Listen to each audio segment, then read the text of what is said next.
આજે આપણે બનાવીશું પૂરણપોળી। તો પૂરણપોળીને ઘણા લોકો અહીંયા વેડમી પણ કહેતા હોય છે। તો ચાલો આપણે પૂરણપોળી બનાવવાનું શરૂ કરીએ। તો પૂરણપોળી બનાવવા માટે મેં અહીંયા એક મોટી વાટકી જેટલી તુવેરની દાળને 1 કલાક માટે પાણીની અંદર પલાળી રાખેલી। તો પાણી મેં અહીંયા કાઢી લીધેલું છે। જો તમારે પલાળ્યા વગર કરવી હોય તો તમે એ રીતે પણ કરી શકો છો। તો હવે આપણે દાળને બાફી લઈશું। તો બાફવા માટે એક કુકર લઈ લઈશું।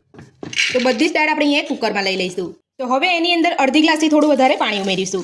પાણી આપણે અહીંયા થોડું મીડિયમ ઉમેરવાનું છે। આપણે અહીંયા પલાળીને રાખેલી છે દાળ એટલે, અને જો તમે અહીંયા પલાળ્યા વગર કરતા હોય તો તમારે જે માપથી તમે અહીંયા દાળ લેતા હોય એથી એ માપથી તમારે અહીંયા ડબલ પાણી લેવાનું છે। તો હવે આપણે ઢક્કન બંધ કરી અને દાળને બાફી લઈશું।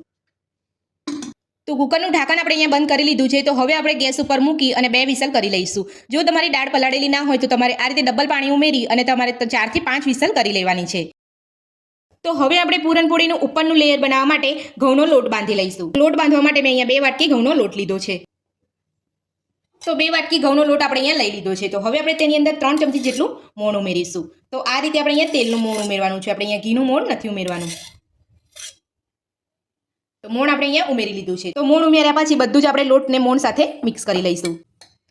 તો બધું જ આપણે અહીંયા લોટ સાથે સરસ મિક્સ કરી લીધું છે। તો હવે આપણે થોડું થોડું પાણી ઉમેરતા જઈ અને રેગ્યુલર જે આપણે અહીંયા લોટ બાંધતા હોય એ રીતનો આપણે અહીંયા લોટ બાંધવાનો છે। પણ અહીંયા થોડો આપણે અહીંયા ઢીલો અને થોડો સ્મૂથ લોટ બાંધવાનો છે। આપણે અહીંયા કઠણ લોટ નથી બાંધવાનો। જો તમે અહીંયા કઠણ લોટ બાંધશો તો તમે જ્યારે પૂરણપોળી વણશો ત્યારે વણાય નહીં, જે પૂરણ અંદરનું ભરીશું ને એ બધું બહાર આવી જશે।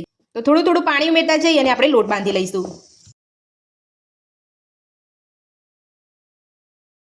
તો લોટ આપણો અહીંયા બંધાઈ ગયો છે। તો તમે જોઈ શકો છો આ રીતનો તમારે અહીંયા મીડિયમ ઢીલો લોટ બાંધવાનો છે। તો લોટને આપણે ઢાંકીને રહેવા દઈશું અને આપણે પૂરણપોળીનું પૂરણ તૈયાર કરીશું। તો કુકર આપણું અહીંયા ઠંડુ પડી ગયું છે અને તમે જોઈ શકો છો સીટી પણ અહીંયા નીકળી ગઈ છે। તો હવે આપણે ચેક કરી લઈશું। તો તમે જોઈ શકો છો અહીંયા એકદમ સરસ રીતે